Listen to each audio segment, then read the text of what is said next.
Hello all చూడమ్మా, ఈరోజు మనం ద హిందూ ఎక్స్ప్లెయినర్ నుంచి ఇంపార్టెంట్ ఆర్టికల్ తీసుకొని రావడం జరిగింది.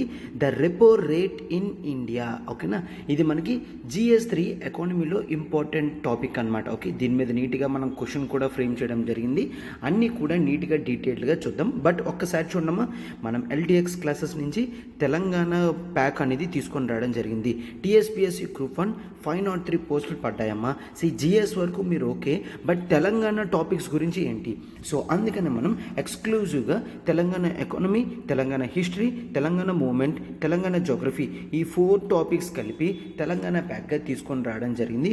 ముందు వరకు ఇది 10,000 ఉండేది, కేవలం 5,000 రూపీస్కి మనం ప్రొవైడ్ చేయడం జరుగుతుంది. కేవలం 5,000 రూపీస్ కనమ్మా. సో అది కూడా వ్యాలిడిటీ 21st మే వరకు మాత్రమే, అంటే ఇంకా హార్డ్లీ 4 days మాత్రమే ఉందమ్మా. వెంటనే సబ్స్క్రిప్షన్ అనేది చేసుకోండి. ఇక్కడ నెంబర్ చూడండి, 7893899553. ప్రత్యూష మ్యామ్కి కాల్ చేయండి, సబ్స్క్రిప్షన్ అనేది వెంటనే తీసుకోండి అమ్మా. ఓకేనా, మీకు ఇదే లైఫ్ టైం వ్యాలిడిటీతో రికార్డెడ్ క్లాసెస్ అనేవి అవైలబుల్గా ఉంటాయి. అండ్ నెక్స్ట్ ఒక్కసారి చూడండి, ఎనీ సబ్జెక్ట్ 5,000 అనేది పెట్టడం జరిగింది.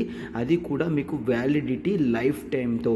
ఒక్కసారి చూడండి, economic classes under Suresh sir తీసుకుంటారు, history classes by Sairam sir, and polity under my guidance this is Srinivas, and geography Prasad sir తీసుకుంటారమ్మా.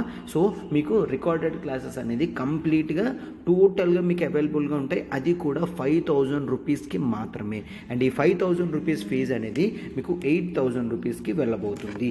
సో వెంటనే ఈ 4 daysలోనే మీరు సబ్స్క్రిప్షన్ తీసుకుంటే మీకు ఇది డిస్కౌంట్లో 5,000 రూపీస్కే వస్తుంది అనమాట. అండ్ ఇక్కడ నెంబర్ చూడండి, 7893899553. ప్రత్యూష మ్యామ్కి కాల్ చేయండి అమ్మా. ఒకవేళ మీరు ఏదైనా సబ్జెక్ట్ తీసుకొని ఫ్యూచర్లో అప్గ్రేడ్ అవ్వాలనుకున్నా కూడా ఆ అమౌంట్ అనేది అడ్జస్ట్ అవ్వడం జరుగుతుంది.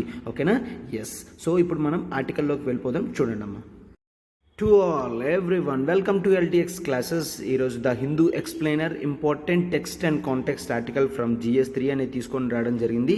The repo rate in India. ఓకేనా, సో రెపో రేట్ అంటే ఏంటి, బేసిస్ ఏంటి, మానిటరీ పాలసీ కమిటీ అంటే ఏంటి, RBI రూల్స్, ఇవన్నీ కూడా మనం జనరల్గా చూద్దాము. ఓకేనా, సో ఆర్టికల్ అంతా డీల్ చేస్తుంది this is Srinivas. So first మనం ఏం చేస్తామమ్మా, క్వశ్చన్ అనేది ఇక్కడ డీల్ చేస్తాము, ఆ తర్వాత అప్రోచ్ అనేది లాస్ట్లో నీట్గా ఇస్తామన్నమాట. క్వశ్చన్ చూడండి, maintaining stable growth and controlling inflation is a tough task that RBI has to achieve under monetary policy committee. ఓకేనా, మానిటరీ పాలసీ కమిటీ మెషర్లో RBI ఏం చేయాలమ్మా, స్టేబుల్ గ్రోత్ని అచీవ్ చేయాలి అండ్ ఇన్ఫ్లేషన్ని కూడా కంట్రోల్ చేయాలి. ఓకేనా, ఆ రెండింటిని బ్యాలెన్స్ చేయడం అనేది చాలా టఫ్ టాస్క్ అనమాట. ఎందుకు టఫ్ టాస్క్, ఇవన్నీ కూడా ఆర్టికల్లో మనం నీట్గా ఎక్స్ప్లెయిన్ చేస్తాం. So cite various instruments that RBI have to use in achieving these targets. RBI కొన్న వేరియస్ ఇన్స్ట్రుమెంట్స్లో అవి ఎట్లా యూజ్ చేసి ఈ రెండింటిని బ్యాలెన్స్ చేస్తుంది అనేది క్వశ్చన్ అనమాట. సో దీన్ని జాగ్రత్తగా మనం నీట్గా 150 word ఆన్సర్లో పెట్టాలి అనమాట.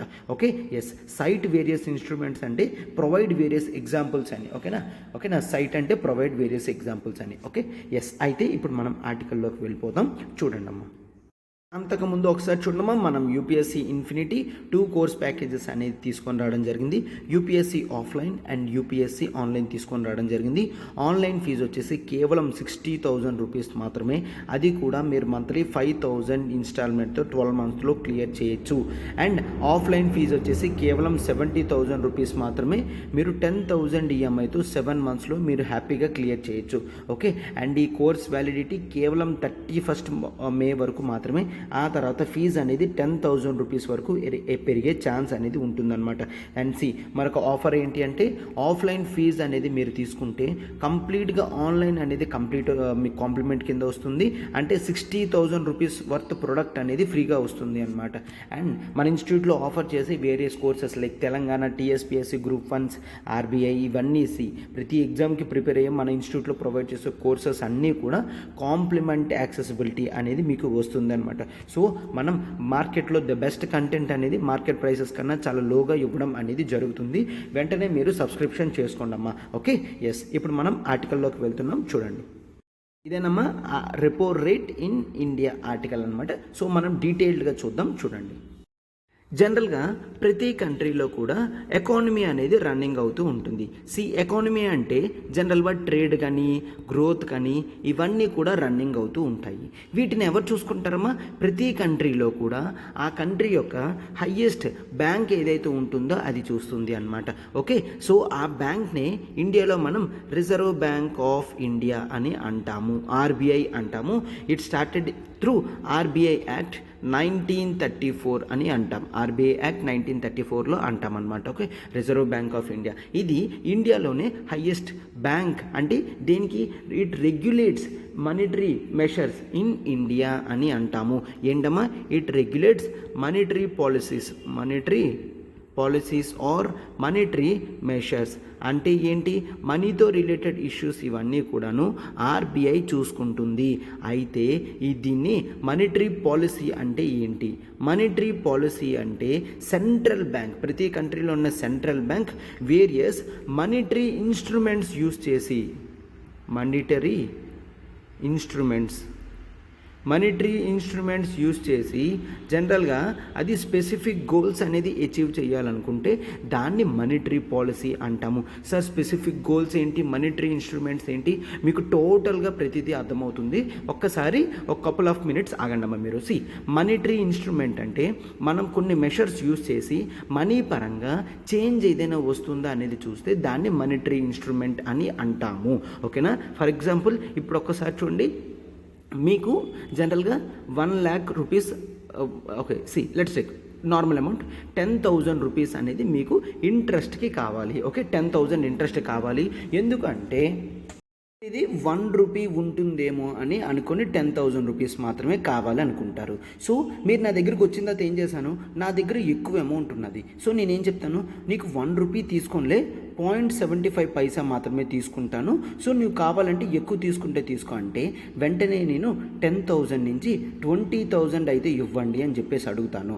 ఓకేనా? సో అయితే ఇక్కడ ఏమైంది, ఇంట్రెస్ట్ రేట్ చేంజ్ చేయడం వలన నువ్వు అడిగే అమౌంట్ అనేది పెరుగుతుంది. అదే ఒక్కసారి చూడండి, నేనంటే నా దగ్గర డబ్బులు ఎక్కువ లేవు, డబ్బులు ఎక్కువ లేకపోవడంతో ఏం చెప్తాను, 1 రూపీ ఎవరు చెప్పారు, నేను 1.5 పైసాకు మాత్రమే ఇస్తాను, అంటే 1 రూపీ 50 పైసాకు మాత్రమే ఇస్తాను. అంటే 10,000 అడిగే నేను, ఓకే అయితే నాకు 10,000 అవసరం లేదు, ఇమీడియట్ బేసిస్ మీద 5,000 రూపీస్ ఇచ్చినా చాలు అని చెప్పేసి 1 రూపీ 50 పైసా అయితే 5,000 తీసుకుంటాను, 1 రూపీ అయితే 10,000 తీసుకుంటాను, 75 పైసా చేస్తే 20,000 తీసుకుంటాను.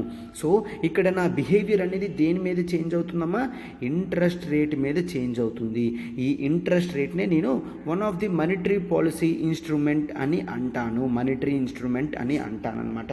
సో ఇన్ జనరల్గా ఏంటమ్మా, మానిటరీ పాలసీ అంటే ఎప్పుడైతే ప్రతి కంట్రీలో సెంట్రల్ బ్యాంక్ అనేది తన గోల్స్ని అచీవ్ చేయడానికి, ఆ గోల్స్ ఏంటో కూడా చూస్తాం, కంగారు పడకండి, మానిటరీ ఇన్స్ట్రుమెంట్స్ని యూజ్ చేస్తుందో దాన్ని మనం మానిటరీ పాలసీ అని అంటాము. సో అయితే ఇండియాలో ఆర్బీఐకి మెయిన్ గోల్స్ ఏంటి చూడండమ్మా. ఆర్బీఐ మెయిన్ గోల్స్ ఏంటి అంటే to maintain price stability. Okay, ఎకానమీలో ప్రైస్ స్టెబిలిటీ అనేది మెయింటైన్ చేయడం అనేది RBI growth, okay RBI objective అనమాట.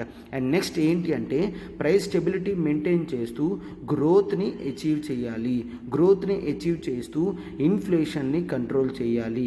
ఇవన్నీ కూడా ఆర్బీఐకి ఉన్న టఫ్ మెషర్స్ అనమాట. ఓకే, దీని లింక్స్ ఏంటి అవన్నీ కూడా చూస్తాము, కంగారు పడకండి. ఓకే, సో ప్రైస్ స్టెబిలిటీ ఎందుకమ్మా, ప్రైస్ స్టెబిలిటీ వలన మనం గ్రోత్ అనేది అచీవ్ చేయగలం, సస్టైన్డ్ గ్రోత్ అనేది అచీవ్ చేయగలం. అంటే ఏంటి, ఒకసారి చూడండి, ఒక ప్రోడక్ట్ ఉంది, ఆ ప్రోడక్ట్ వాల్యూ యాక్చువల్లీ 100 రూపీస్, ఈరోజు మీరు తీసుకుంటే దీన్ని 100 రూపీస్కి ఇచ్చాను, రేపు ఏం చేస్తాను, మీరు దీన్ని అడుగుతున్నారు కదా అని 110 రూపీస్ చేశాను, మళ్ళీ పక్క రోజు వచ్చి అడిగారు కదా అని 120 చేశాను, మళ్ళీ పక్క రోజు వచ్చారు కదా అని 125 చేశాను. అలాగా ప్రైస్ స్టెబిలిటీ మెయింటైన్ చేయకన్నా డే ఆన్ డే ప్రైస్ అనేది చేంజ్ చేస్తున్నానంటే మీకు ఆ వాల్యూ ఆ ప్రోడక్ట్ మీద వాల్యూ అనేది తగ్గిపోతుంది, మీరు ఎక్కువ కొనాలి అని కూడా అనుకోరనమాట. అదే నేను 100 రూపీస్ ఇచ్చాను అనుకోండి, అలాగా నా ప్రోడక్ట్ని మీరు కన్జ్యూమ్ చేయాలని చూస్తారు, అంటే ప్రైస్ స్టెబిలిటీ వల్ల గ్రోత్ అనేది అచీవ్ చేస్తాము. ఓకేనా? సో అండ్ నెక్స్ట్ ఇన్ఫ్లేషన్కి, గ్రోత్కి, ఈ ప్రైస్ స్టెబిలిటీకి వీటన్నిటికీ లింక్స్ కూడా మనం తర్వాత చూస్తాము. అయితే ఆర్బీఐ యాక్ట్ ప్రకారం ఇన్ఫ్లేషన్ టార్గెటింగ్ ఏం చేసిందో చూడండి అమ్మా. ఆర్బీఐ యాక్ట్ 1934 ప్రకారం జనరల్గా ఏం జరిగిందంటే సెంట్రల్ గవర్నమెంట్ కూడా ఎకానమీని మెయింటైన్ చేసే ప్రోగ్రామ్ అనేది తీసుకుంటుంది, రైట్. సో ఇప్పుడు మనకేంటి, government of India plus RBI కలిపి వచ్చి ఒక రేట్ని ఫిక్స్ చేశారు ఇన్ఫ్లేషన్ని కంట్రోల్ చేయడానికి. దాన్నే మనం 4% ప్లస్ ఆర్ మైనస్ 2% అని చూస్తాము. అంటే నేషన్లో ఇన్ఫ్లేషన్ అనేది 2% అయినా ఉండాలి, లేదంటే హయ్యెస్ట్ 6% అయినా ఉండాలి.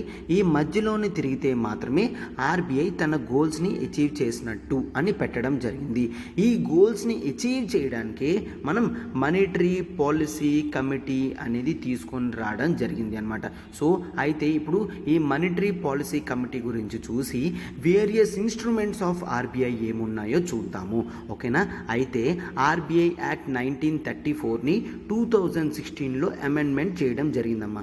2016లో అమెండ్మెంట్ చేసి మనం మానిటరీ పాలసీ కమిటీ అనేది తీసుకొచ్చాము.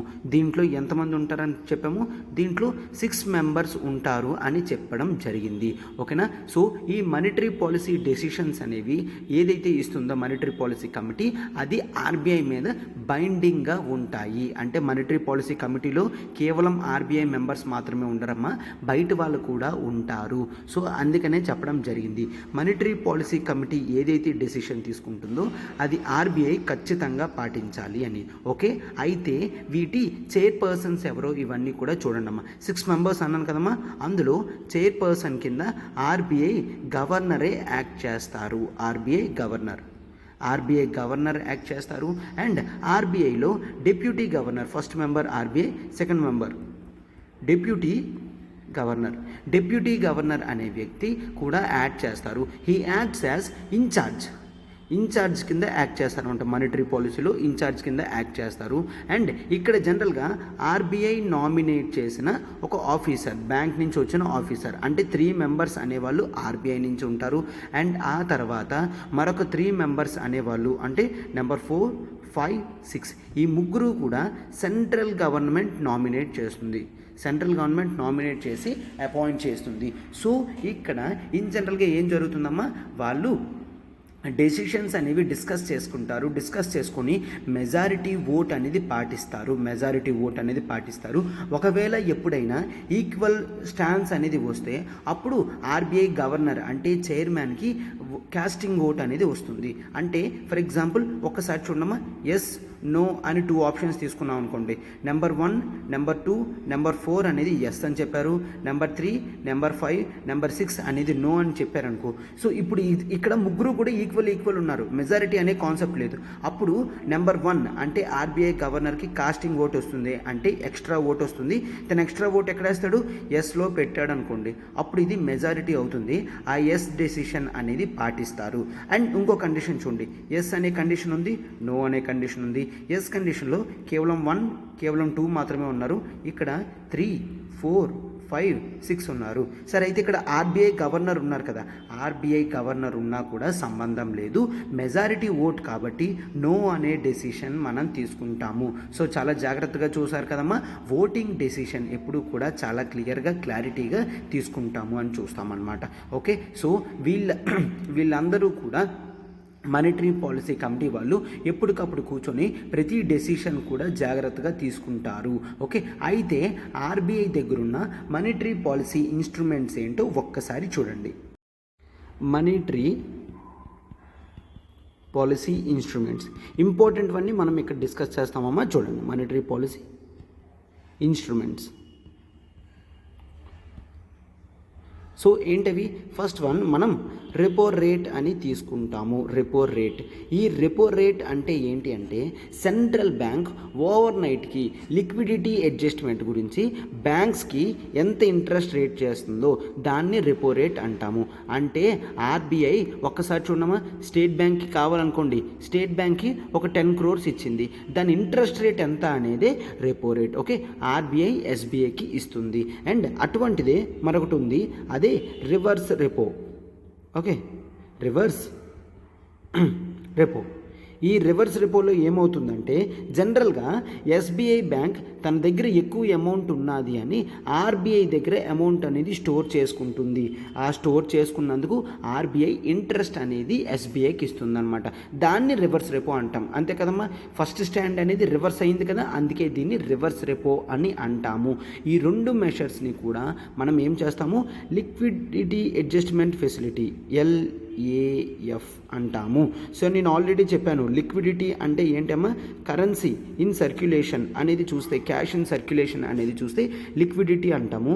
సో అటువంటి లిక్విడిటీ అడ్జస్ట్మెంట్ ఫెసిలిటీ అని అంటాము. Adjustment facility. ఇప్పుడు మనకు ఆర్టికల్లో కూడా రెపో రేట్ వచ్చింది కదమ్మా, అక్కడ ఇంకా డీటెయిల్గా మనం చూస్తాం. బట్ వేరియస్ స్టాండ్స్ అనేవి ఇక్కడ చూడండి. లిక్విడిటీ అడ్జస్ట్మెంట్ ఫెసిలిటీ ఏంటి అంటే ఈ టర్మ్ రెపో రేట్ కానీ ఆపరేషన్స్ ఇవన్నీ కూడా అంటే both repo and reverse repo కలిపి మనకి లిక్విడిటీ అడ్జస్ట్మెంట్ ఫెసిలిటీ వస్తుందన్నమాట.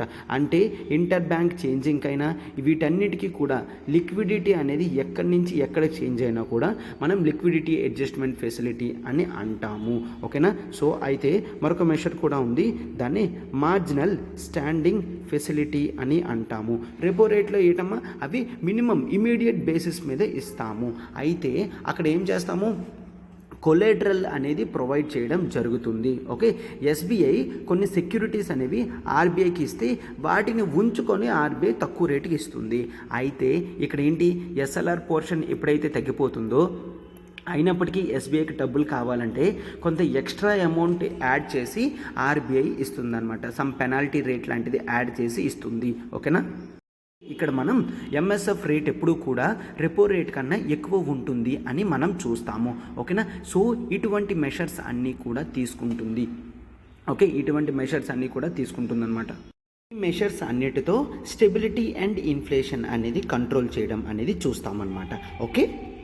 అయితే ఇప్పుడు ఆర్టికల్లో ఏమవడం జరిగిందో చూడండమ్మా. ఆర్టికల్లో మనం రీసెంట్గా మానిటరీ పాలసీ కమిటీ అనేది కూర్చోవడం జరిగింది. ఇది ఎవ్రీ క్వార్టర్లీ కూర్చుంటుంది, డిఫరెంట్ స్టాండ్స్ అనేవి మారుస్తుంది అనమాట. Okay, that is fine. అయితే మానిటరీ పాలసీ కమిటీ ఇప్పుడు కూర్చున్నప్పుడు రెపో రేట్ని పెంచడం జరిగింది. రెపో రేట్ 4% నుంచి 4.4%కి తీసుకొని వెళ్ళడం జరిగింది.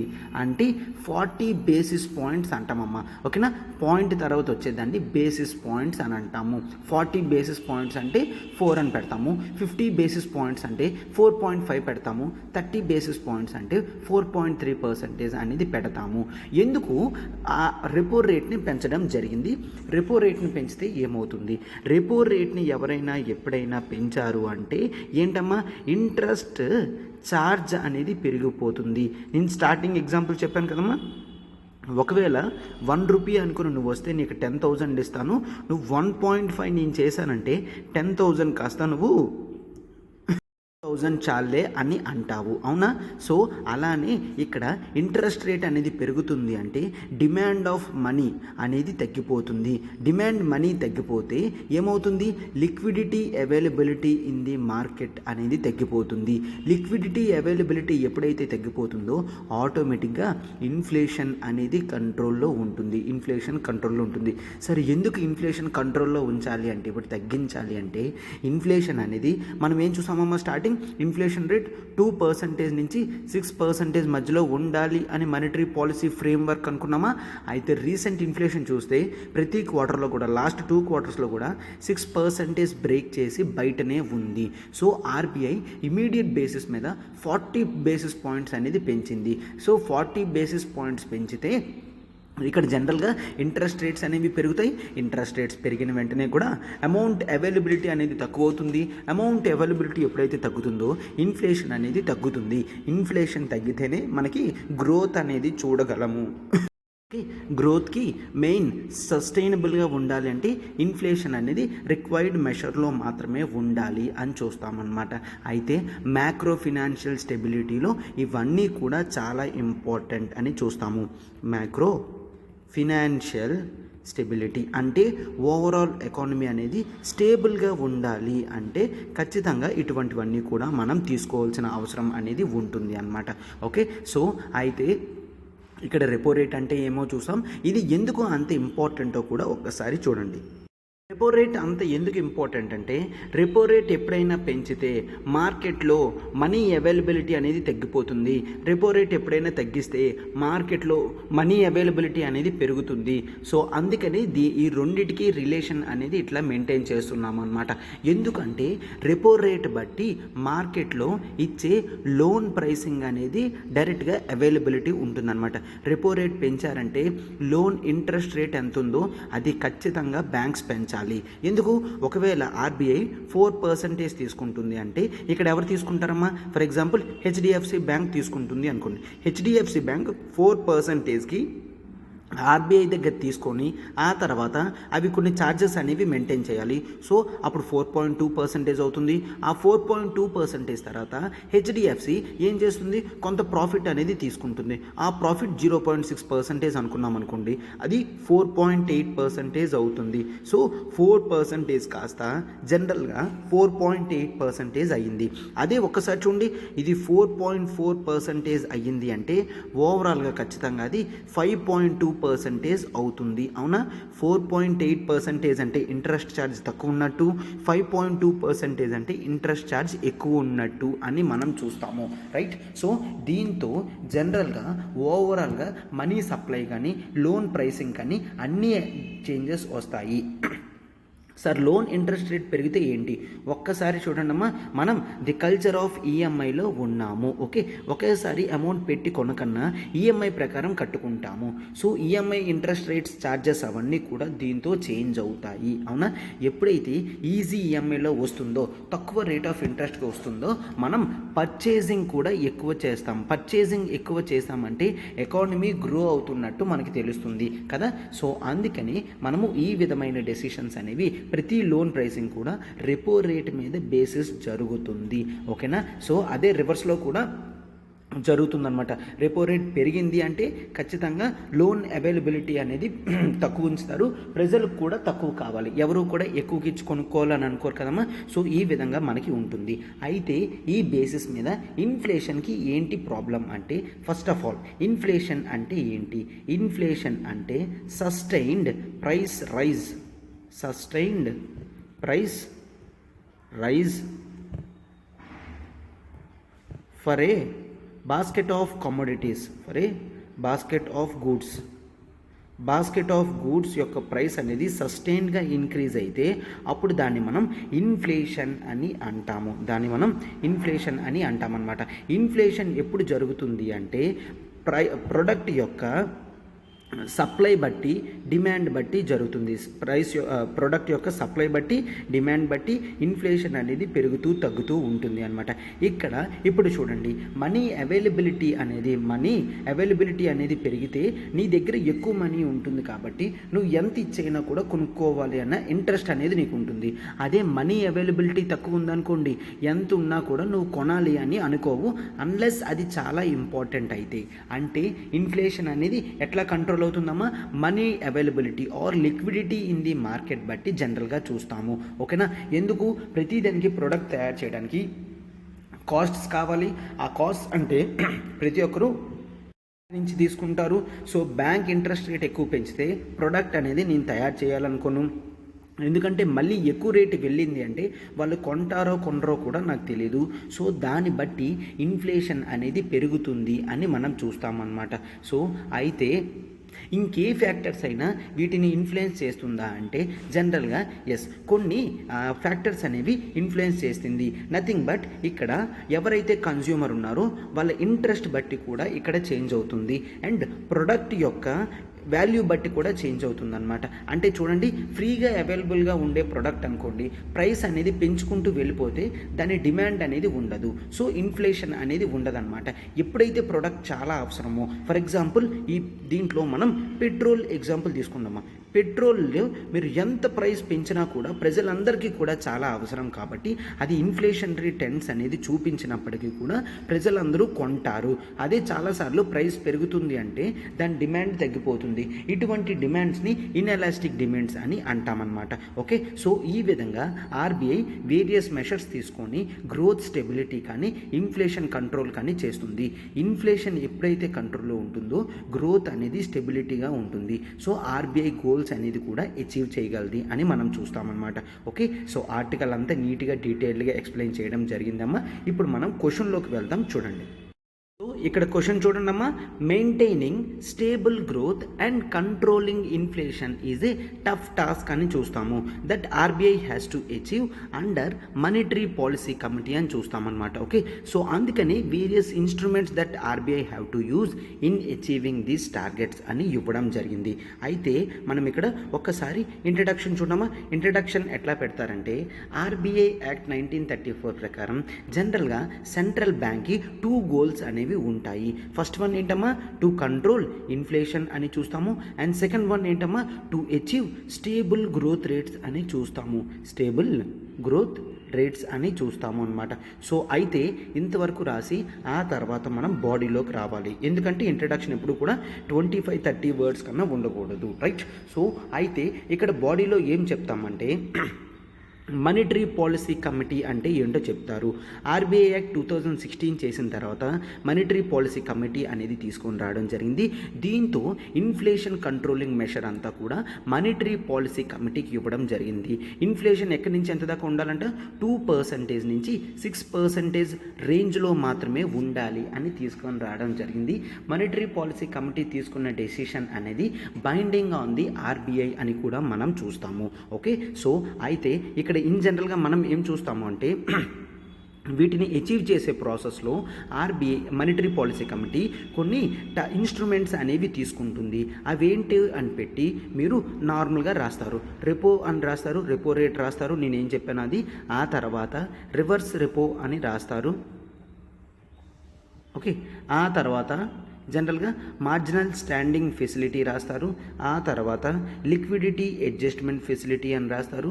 ఆ తర్వాత బ్యాంక్ రేట్ లాంటివి ఏ ఉన్నా కూడా మీరు మిగిలినవి రాస్తారు. ఓకే, సో ఈ విధంగా రాస్తే మీ బాడీ అంతా కూడా కంప్లీట్ అవుతుందన్నమాట. అండ్ నెక్స్ట్ కన్క్లూషన్లో మీరేం రాస్తారంటే, సస్టైన్డ్ స్టెబుల్ గ్రోత్ లేకపోతే ఎకానమీ అనేది సర్వైవ్ అవ్వలేదు. సో ఖచ్చితంగా వీటిని మెయింటైన్ చేయాల్సిన బాధ్యత బోత్ ఆర్బీఐ మీద గవర్నమెంట్ మీద ఉంటుంది. సో ఇద్దరు కూడా టోటల్ ఛానల్స్ అన్నీ కూడా చూసుకొని వేరియస్ మెషర్స్ అనేవి లాంగ్ టర్మ్ గ్రోత్ ఎఫెక్ట్స్ అయినట్టు మాత్రమే ప్రమోట్ చేయాలి.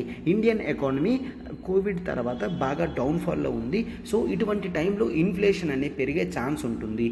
సో ఆ ఇన్ఫ్లేషన్ కంట్రోల్ చేసుకుంటూ ఖచ్చితంగా గ్రోత్ని డబల్ చేయాల్సిన బాధ్యత ఆర్బీఐ మీద ఉంటుంది అని మనం జనరల్గా తీసుకుంటామన్నమాట.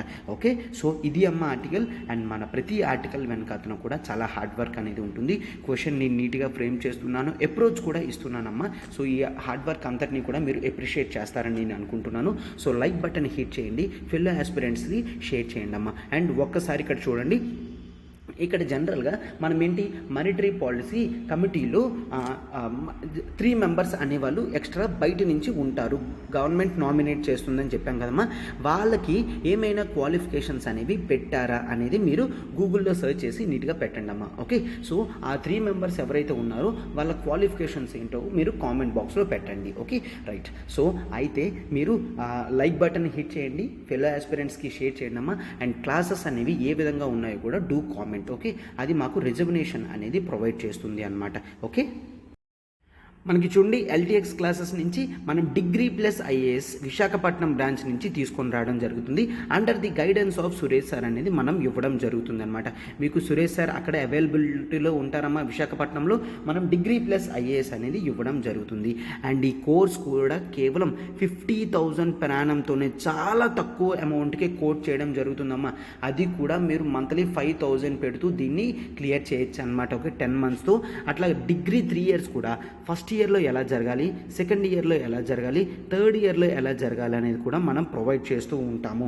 సో మీ యూపీఎస్సీ ప్రిపరేషన్ అనేది ఎర్లీగా స్టార్ట్ చేస్తే ఛాన్సెస్ ఆఫ్ సక్సెస్ అనేది ఎర్లీగా ఉంటుంది అన్నమాట. సో ఖచ్చితంగా మీరు డెసిషన్ అనేది ఇమ్మీడియట్ బేసిస్ మీద తీసుకున్నామా. మీరు డిగ్రీ ప్లస్ ఐఏఎస్ కంప్లీట్ చేసిన తర్వాత మన క్లాసెస్ నుంచి మీకు ఫ్రీ అప్గ్రేడేషన్ అనేది ఉంటుంది ఫుల్ కోర్స్కి, అండ్ ఆప్షనల్ కూడా మీకు కంప్లీట్గా కాంప్లిమెంట్ కింద వస్తుందమ్మా. సో ఈ అవకాశాన్ని వదులుకోకండి.